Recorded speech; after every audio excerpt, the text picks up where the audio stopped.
Baik, jadi pasien datang dalam keadaan mengalami trauma setelah jatuh dengan ketinggian 3 meter, di mana di sini tekanan darahnya itu 70/50 dengan nadi 68 kali per menit dan frekuensi nafas 20 kali per menit.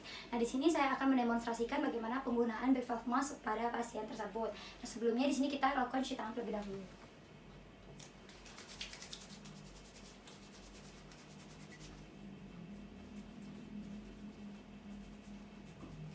Baik, pertama-tama kita siapkan alat-alatnya terlebih dahulu, di mana di sini sudah ada back valve-nya, di mana kalau back valve-nya itu masih baru, biasanya bentuknya itu akan seperti intussusepsi, sehingga untuk membukanya biasanya kita harus tekan seperti ini dulu. Nanti dia akan terbuka seperti ini dan kita harus cek terlebih dahulu apakah back valve-nya ini masih dalam keadaan baik atau tidak.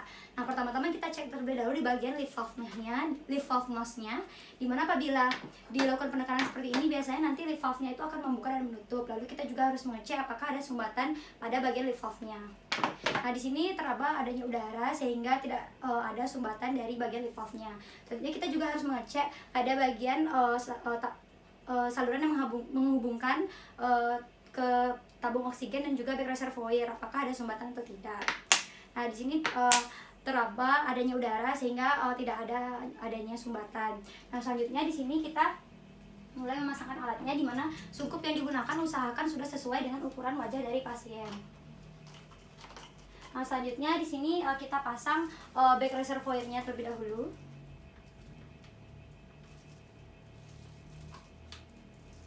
Dan kita pasang selang oksigennya. Baik, setelah itu kita sambungkan selang oksigennya ke tabung oksigen.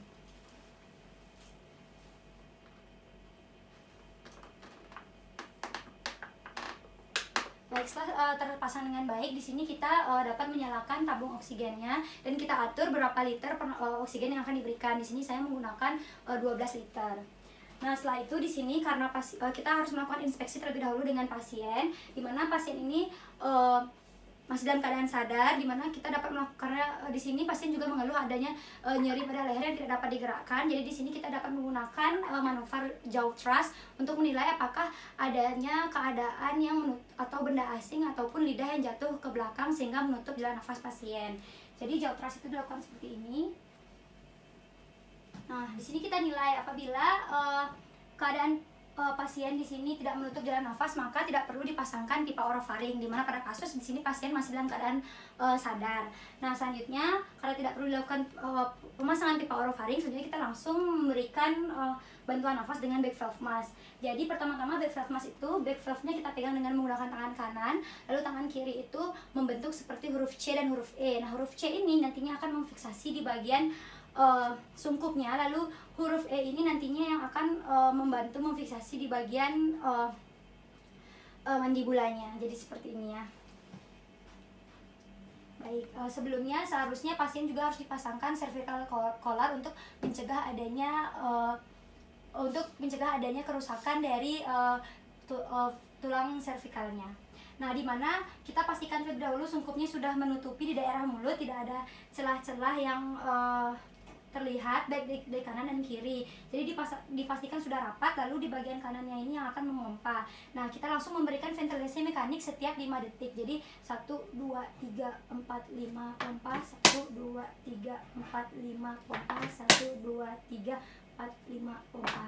Baik, jadi di sini juga kita langsung melakukan evaluasi pada saat melakukan pemompaan, apakah dinding dada pasien mengalami pengembangan atau tidak. Dimana di sini kita dapat evaluasi apabila dinding dada pasien mengembang, kita tetap terus melakukan back valve mask atau ventilasi sampai pasien mampu bernafas dengan spontan dan saturasi oksigennya naik. Namun apabila pada saat dilakukan back valve mask tetapi pasien tidak mampu atau tidak memberikan tanda bahwa nafas spontan, lalu tidak terlihat adanya pergerakan dinding dada, maka di sini kita harus cek kembali apakah pemasangan sungkup atau back valve mask-nya itu sudah benar atau tidak. Baik, di sini untuk demonstrasi back valve mask-nya sudah selesai. Selanjutnya saya lanjutkan dengan pemasangan kateter IV line. Baik, karena di sini pasien dalam keadaan sadar, jadi dapat kita anamnesis. Selamat pagi Bapak, perkenalkan saya Dr. Intan, Dr. Jaga Praktek hari ini. Saya boleh tahu nama, usia, alamat, serta pekerjaannya. Baik Bapak Nilo, umur 36 tahun, pekerjaan kuli bangunan, alamatnya Jalan Tunjung. Baik Bapak, sebelumnya Bapak saya boleh tahu apakah Bapak memiliki riwayat alergi? Tidak, baik karena Bapak tidak ada riwayat alergi. Selanjutnya apakah Bapak memiliki gangguan terhadap perdarahan? Tidak, tidak juga Bapak ya. Baik, terima kasih Bapak atas jawabannya. Jadi di sini selanjutnya saya akan lakukan pemasangan infus di mana bertujuan untuk memberikan serta menggantikan dan mempertahankan cairan dan elektrolit dalam tubuh. Selain itu juga membantu saya juga dalam memberikan akses obat maupun transfusi darah dan produk darah lainnya, dan juga di sini membantu saya dalam memberikan nutrisi secara parenteral. Nah, namun dalam pemasangan infus tentu saja memiliki komplikasi, yaitu kegagalan dalam pemasangannya, sehingga dalam prosesnya tentu saja biasanya akan menimbulkan rasa nyeri. Tapi tenang saja, di sini saya akan berusaha melakukannya sesuai dengan standar operasional prosedur. Apakah Bapak bersedia? Bersedia. Baik, karena Bapak bersedia, di sini saya persilahkan Bapak untuk tidur terlentang, tetap tidur terlentang. Sembari itu saya akan melakukan cuci tangan dan menyiapkan alat-alatnya terlebih dahulu. Jadi kita cuci tangan terlebih dahulu sebelumnya.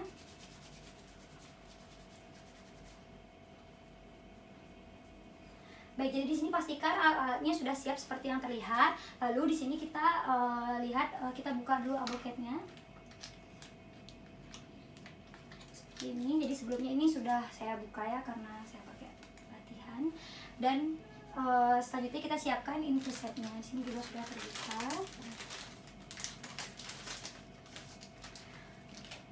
Nah, dimana di sini kita pastikan terlebih dahulu roller clamp-nya ini sudah terkunci ya, jadi sudah terkunci. Lalu pastikan juga baik ujung spike dan spike-nya itu juga dalam keadaan steril dan tetap tertutup. Selanjutnya kita sambungkan infusetnya ini dengan cairan infus, dimana apabila tujuannya untuk resusitasi kita dapat menggunakan koloid dan kristaloid, apabila untuk rumatan kita dapat menggunakan nutrisi ataupun elektrolit. Nah, jadi botol infusnya dipegang 45 derajat seperti ini, lalu ditusukkan dengan menggunakan spike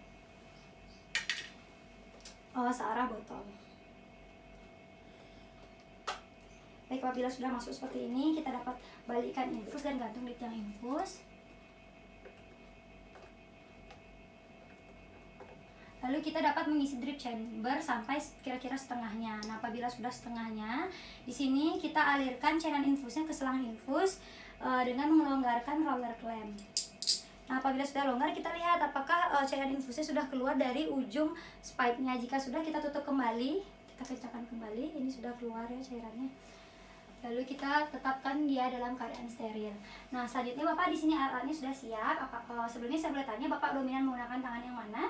Tangan kiri ya, baik, karena tangan kiri. Jadi pemasangan infusnya nanti prosedurnya saya akan memasangkan sebelah tangan kanan. Sebelum itu saya izin untuk memberikan alas terlebih dahulu ya Bapak ya. Permisi Bapak. Baik, selanjutnya Bapak di sini saya akan memilih atau mengidentifikasi vena yang digunakan. Dimana vena yang digunakan itu harus lurus, jelas, besar, lalu di bagian superficial dan distal. Usahakan vena yang tidak dominan digunakan ataupun vena yang tidak mengalami perlukaan. Baik, selanjutnya di sini saya akan lakukan cuci tangan menggunakan handscoon.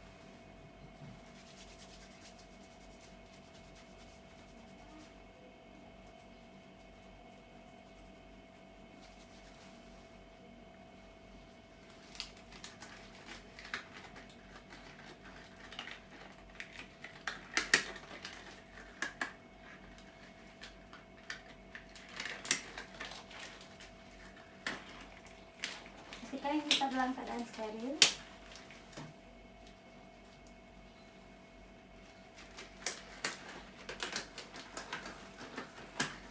Jadi steril bertemu dengan steril.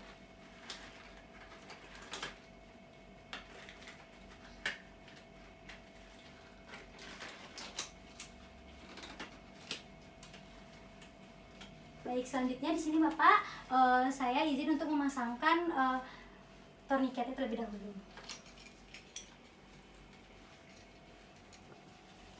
Permisi Bapak ya.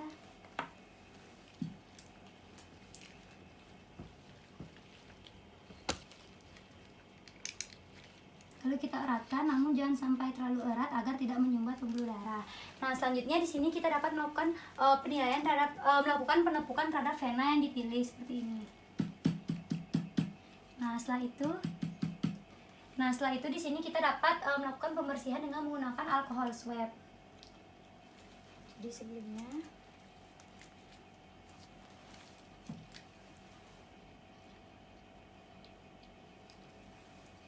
Nah, selanjutnya di sini kita lakukan penggenggaman di bawah tempat insersi, di mana di sini sekaligus juga melakukan stabilisasi vena dengan menggunakan ibu jari. Dan di sini juga saya menggunakan telunjuk agar stabilisasi venanya itu atau venanya tidak bergerak-gerak. Nah, selanjutnya di sini kita lihat kita dapat memberikan anestesi lokal dengan krim anestesi ataupun dengan spoil 1 cc, namun itu bersifat opsional. Nah, selanjutnya kita ambil mandrin atau kateternya,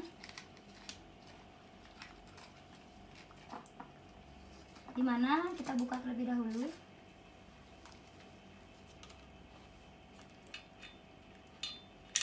Nah, pastikan bevel intravena kateternya itu menghadap ke atas seperti ini. Lalu kita pegang dengan menggunakan jari telunjuk dan ibu jari. Nah, pertama-tama kita lakukan insersi atau penusukan dengan sudut 45 derajat seperti ini. Jadi kita dorong kateternya. Nah, lalu kita tarik sedikit. Apabila sudah tampak perdarahan, kita lihat sudah tampak perdarahan, kita dorong lagi 3-5 mm. Lalu kita dorong kateter dan tarik mandrin secara bersamaan. Lalu ini tetap difiksasi agar darah yang keluar tidak banyak. Lalu kita tutup dan buang pada nirbecken. Nah, selanjutnya di sini kita dapat lepaskan tourniquetnya terlebih dahulu.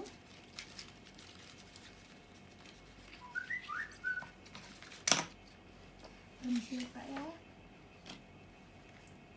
Baik, lalu kita sambungkan dengan infuset yang tadi. Pastikan ini tetap steril.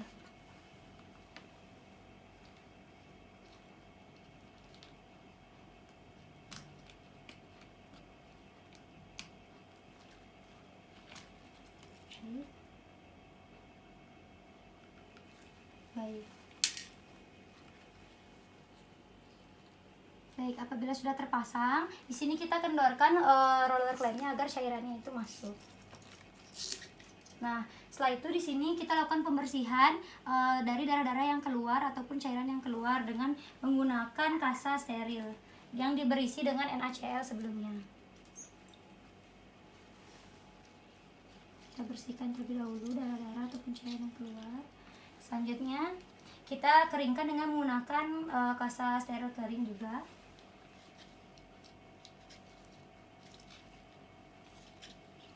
Baik, setelah itu di sini kita dapat melakukan fiksasi dengan menggunakan plester. Nah, karena biasanya melakukan fiksasi dengan plester itu akan lengket pada handscoon-nya, maka di sini saya akan melepaskan handscoon.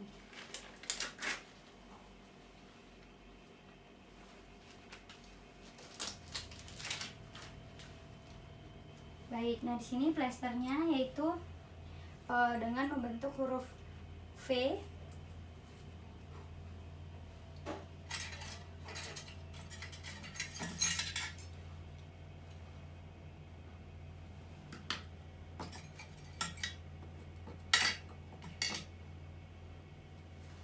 Ini silakan.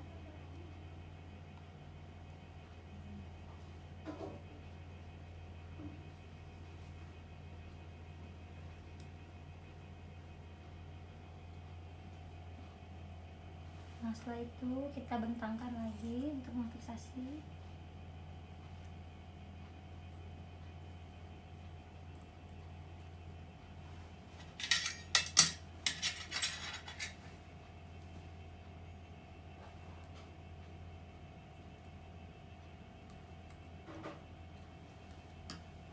Baik, lalu di sini kita fiksasi juga.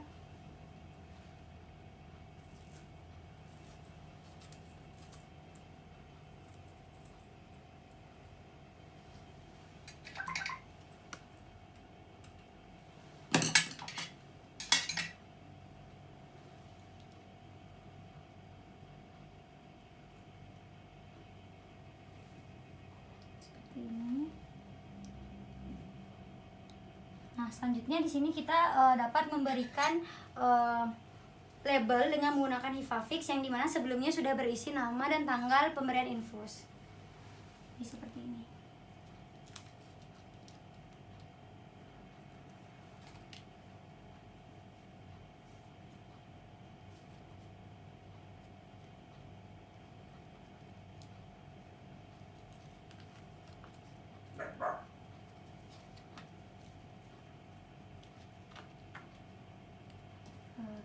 Baik, pemasangannya sudah selesai. Baik Bapak, di sini pemasangan infusnya sudah selesai. Dimohon nanti apabila Bapak mengalami nyeri hebat ataupun pembengkakan di daerah infusnya, mohon Bapak untuk melaporkan kepada saya, dan saya mohon untuk Bapak tidak melakukan pergerakan yang terlalu berlebihan terhadap tangannya ya Bapak ya. Baik Bapak, apakah ada yang ditanyakan lagi? Tidak ada. Baik, karena sudah tidak ada di sini, selanjutnya saya akan mencatat keadaan atau status pasien di rekam medis. Sekian, terima kasih. Biarin